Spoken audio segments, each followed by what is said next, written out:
Blake Lively might have just done herself in this battle with Justin Baldoni, although she didn't do it intentionally. It was something she said long before she ever worked with Justin Baldoni. Right, but there's something she said that has now been resurfaced, and it is right on the nose as far as what the issues are in her battle with Justin Baldoni. It's really winning this war between Blake Lively and Justin Baldoni. The powerful smear machine is still going.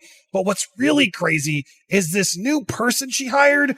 We got a lot to discuss. Well, looks like Blake Lively's lawyer dropped her like a hot potato after Justin Baldoni's team unleashed a fresh batch of damning receipts they clearly didn't see coming. Allegedly, the moment Blake's lawyer got wind of the new evidence about to go public, she bailed faster than Blake could say it ends with us.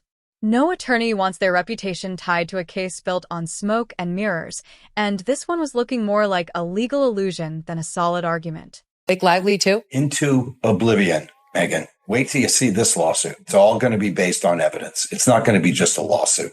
It's going to be the kind of lawsuit that is full of evidence, admissions, documents, which prove exactly what she did and how she bullied her way through the process to take over the movie. Blake allegedly didn't just lie to the media and twist facts in her lawsuit. She also reportedly lied to her own lawyer about crucial details, leaving her legal team to face intense pressure from all directions. To make matters worse, Blake allegedly insulted her lawyer, constantly questioned her competence, and made up excuses to avoid paying her. Imagine treating the very person meant to defend you in court like that. Make it make sense. This lawsuit is shaping up to be more dramatic than a badly written soap opera. After Blake filed the lawsuit against Justin and had media giants like the New York Times seemingly backing her, she probably assumed she had the case in the bag. Her attorney, Meryl Koninski, likely believed that too at first. But everything changed once Justin's legal team released a flood of evidence that completely dismantled Blake's accusations. The public quickly realized how misleading the claims were, and both Blake and her husband Ryan Reynolds found themselves facing growing backlash. The tide of public opinion turned sharply against them. Behind the scenes, however, things were even messier. Reportedly, Koninski quit the case after recognizing it was full of glaring inconsistencies and wouldn't stand up in court. Even worse than the weak legal ground, though, was the way Blake allegedly treated her: rude behavior, lack of cooperation, and refusal to pay. At this point, it's not just the case that's crumbling, it's Blake's credibility, too. William Morris's CEO, Ari Emanuel, made it seem like a moral act of loyalty, like that exists in Hollywood. He heaped praise on Ryan and Blake as soulfully beautiful people, flawless, really. He mocked Baldoni in the process.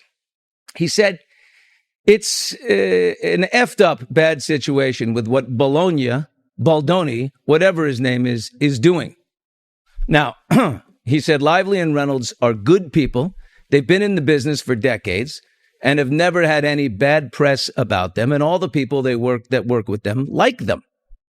Okay, he must not have. It's no secret at this point. Blake has earned the title of Hollywood's resident mean girl. For some reason, just about everyone who's worked with her seems to have a bizarre or negative story to share.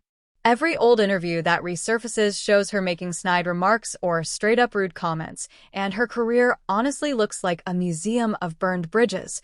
AT first, when clips of her being mean started gaining traction, her team tried to play it off. They said she was misunderstood, or that she had a quirky sense of humor people just didn't get. Others claimed she was shy, and that sometimes her awkward jokes didn't land. But you can only run with those excuses for so long. Eventually, the truth starts to shine through. Let's be real, Blake isn't some misunderstood sweetheart. She's a grown woman who seems to lack self-awareness and emotional intelligence. And that kind of behavior? You can't mask it forever. Sooner or later, the real you shows up, and people start to see you for who you truly are. And with Blake, that moment has definitely arrived. First of all, congrats on your little bump. Congrats on your little bump. What about my bump? You've got two nice ones. They are kind of bumps, aren't they? No, not bumps. The lovely lady lumps. Check it out. Thank you. You like the movie? Are you a Woody Allen fan? I love most of his movies, and this one was so like visually amazing. Yeah, it's gorgeous. Did you guys love wearing those kind of clothes that you? Yeah. Yeah. And, working in digital. Everyone wants to talk about the clothes, but I wonder if they would ask the men about the clothes. How do you even explain that interview where Blake was asked how she'd want fans to approach her about their experiences with SA and DV, something they connected with through Lily's story in the film, and instead of responding with empathy, she made a sarcastic joke about sharing their location. It was tone-deaf and incredibly inappropriate. I'm going to start with you. Most of us, if we're lucky enough to run into a celebrity in public, we only have a few moments to maybe speak with you guys. But for people who see this movie, who relate to the topics of this movie on a deeply personal level, they're really going to want to talk to you. This movie is going to affect people and they're going to want to tell you about their lives. So if someone understands the themes of this movie, comes across you in public, and they want to really talk to you, what's the best way for them to be able to talk to you about this? How would you recommend they go about it? Like asking for like my address or my phone number or like my location share. Or I could just location share you and then we could, I'm just curious about social security number. I'm a Virgo, so I'm like, are we talking logistics? Are we talking emotional? Even her co-star couldn't hide his disgust. He rolled his eyes and looked visibly uncomfortable when Blake made that comment. But honestly, what else can you expect from someone who once referred to her co-stars as monkeys and mocked Leighton Meester for being born in prison? Yes, you heard that right. During the Gossip Girl press tour, Blake openly joked about Leighton's background, turning a deeply personal part of her life into a tasteless punchline for laughs. An article recently saying that Leighton and I were frenemies. And it's frenemies. Is that the new term? Frenemies? Yeah, we're friends, but we're also enemies. And it's really strange because they always want to pit women against each other. You don't hear about like Penn and Chase hating each other and being jealous and competitive. I think I'm just brunette because of the books. And everyone knows blondes are nicer anyway. Third moment by me. Remember Savannah. It was another promise was no pet monkey. Yeah. Chuck has a matching pet monkey with coordinating outfits, and I was like, I would love to be part of the show, but I can't act with a monkey. And then I got a few of them. Come on, it was a joke. Lord have mercy. Your wardrobe. That is important. Very good. It's very important. This is wardrobe. This is wardrobe. This was on the return rack. I think it was hers. So I had to go and slip them cash to wear it today. It wasn't exactly a secret that Leighton Meester was born in prison. She had openly spoken about it multiple times in the past. However, what truly baffled people was Blake Lively's decision to joke about it. Many questioned what gave her the right to make light of something so personal. As more information came to light, it became clear that this wasn't just an isolated incident. Reports revealed that Blake had allegedly been mean to Leighton throughout their time working together on set. The tension between the two actresses was reportedly so intense that other cast members felt pressured to take sides. On screen, Blake and Leighton played best friends, but that dynamic didn't carry over into their real lives. Some insiders believe their feud stemmed from personality differences. Blake was outgoing and assertive, while Leighton was quieter and more reserved. But anyone who watched their joint interviews during press tours could tell that the tension ran deeper than just clashing personalities. Blake's alleged mean girl behavior didn't end with Gossip Girl. Similar patterns reportedly emerged during the production of It Ends With Us. Sources claimed she tried to manipulate other cast members into supporting her whenever conflicts arose, and that she constantly attempted to assert control over the film's creative process. Allegedly, she even tried to take over Justin Baldoni's role as director by pressuring him to change parts of the script. Sometimes, without even informing him, things took a sharp turn when Blake filed an explosive lawsuit against Justin. Immediately, several red flags popped up. One of the most glaring issues was the suspicious timing and tone of a New York Times article published shortly after her legal filing. The piece, titled "We Can Bury Anyone Inside a Hollywood Smear Machine," came out less than 24 hours after the lawsuit was made public. It raised eyebrows for how in-depth and one-sided it was. Critics began to speculate that Blake had been feeding information to the media well before the lawsuit was filed. How else, they asked, could such a detailed article, fact-checked and published by a major outlet, be released so quickly? It gave the impression that Blake was using media influence to control the narrative and portray Justin as the villain. For many, it was just another example of how far she was allegedly willing to go to maintain control. Justin Baldoni has spoken out against the New York Times in newly obtained court documents, and I read what happened, so you don't have to. Baldoni has stated that a jury must decide if the New York Times is responsible for its involvement with his ongoing legal battle against Blake Lively. In court documents filed on Friday, March 14th, Justin Baldoni has stated that the New York Times has long presumed itself beyond accountability, not here, and that the New York Times went past merely reporting. He then went on that the New York Times actively vouched for the veracity of its false narrative by publishing Blake Lively's complaint in full, and that the fair report privilege that the New York Times seeks to hide behind does not protect it from liability for maliciously colluding with Lively and her cohort to publish a false and defamatory hit piece about the Wayfarer parties, wrongly casting them as villains and making them scapegoats for Lively's well-publicized media missteps. The New York Times responded in a statement to us, stating that the flaws in the Wayfarer Baldoni case were made clear last week in their own legal filing when they asked the court for yet another opportunity to amend their complaint to try and make it legally sufficient. Something about it just didn't add up. The New York Times article crossed several ethical lines in journalism. I don't know if you've read it, but from the very first sentence, it felt blatantly biased against Justin. Reading it, you'd think the case had already been tried and that Justin had been found guilty in a court of law. What many people don't realize is that the lawsuit had only been filed hours before the article was published. That's not just irresponsible journalism, it's the creation of a full-blown smear campaign. Ironically, they accused Justin of running one, and if that weren't enough, in its rush to break the story first, the Times didn't even give Justin, his business partner Steve Sarowitz, or Wayfarer Studios the opportunity to respond to the lawsuit. There's a line where bad faith reporting stops being just unethical and starts becoming downright malicious, like the deliberate attempt to destroy someone's career by printing baseless claims with no real context or balance. It's no surprise Justin didn't stay silent. He fired back with a $400 million lawsuit against the New York Times, Blake, and Ryan, claiming they helped publish what he called a defamatory and fabricated piece. And if you think Justin walked away unscathed, think again. The article had a huge impact. Because it came out before most people even knew about the lawsuit, it framed the entire narrative. No matter what Justin said afterward, the damage had been done. It's like shouting someone's guilty from a rooftop before they even get a chance to speak. From that point on, anything they say sounds like a lie, and don't even get me started on Blake's behavior. She's been shady from the beginning. Many of the so-called facts in her lawsuit don't hold up.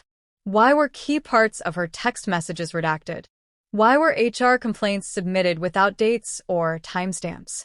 It all screamed selective storytelling, only showing the parts that paint her in a good light and omitting anything that could cast doubt on her narrative. Dates of these HR complaints? Do you know the dates? There's no dates. The dates are redacted. The names of the complainants are redacted, except for on one of them, there's an M. And in Blake's original, when she went to Sony, and by the way, they're not to Wayfarer Studios, Justin's company, they're to Sony, the distributor, to their HR department, and there's an M in there, which means at least one of the other ones came around the same time. If it's May, unless it was March, but probably May, same time as. And wouldn't you know it, it didn't take long for Blake to be exposed. All Justin had to do was upload behind-the-scenes footage and screenshots of text messages, and just like that, Blake's carefully crafted case began falling apart. Now, sources claim Blake's team is in a panic, scrambling to get Justin and his legal team into a room to explore the possibility of a private settlement. After all the damage this legal battle has caused, it seems they've realized they're fighting a losing war. What's left of Blake's legal team allegedly understands that the smart move now is to keep things quiet and settle discreetly. I mean, if your client had been bending the truth and exaggerating since day one, wouldn't you want to retreat too? Maybe even throw in the towel entirely before more is exposed? I looked through every document, every email, every text message, listened to stories, listened to the history of what he's been through, listen to voice notes, and really try to evaluate, the strength of the defense of the case. And frankly, in this case, the strength of his claims. and like a lawyer is obligated to do, really want to make sure that I go through, as much as possible to really understand what exactly happened, or at least what it seems like happened. Here's the twist. Justin Baldoni's lawyer, Brian Friedman, isn't even entertaining the idea of a settlement. It's not on the table, not up for discussion, and not something they're even willing to consider. And there's a very clear reason why. During a recent appearance on the Town podcast with Matthew Belloni, Friedman broke down exactly why Justin refuses to settle. According to him, the allegations against Justin have caused deep and lasting damage, not just his reputation and finances, but to his mental and emotional well-being, and even to his wife and children. This isn't a publicity stunt or a simple lawsuit that can be wrapped up with a check and a handshake. Too much harm has already been done. Friedman even questioned what amount of money could possibly undo the destruction Blake's accusations have caused. Is there really a price that could fix the trauma Justin and his family have endured? In his eyes, the only way Justin can reclaim his life and sense of justice is by taking this to court, where a jury can hear both sides, weigh the evidence, and determine who's telling the truth and who's abusing their influence to destroy the other's life. At this point, it would actually be more shocking if Blake's lawyer kept pushing forward. Even her husband, Ryan Reynolds, wants no part in this.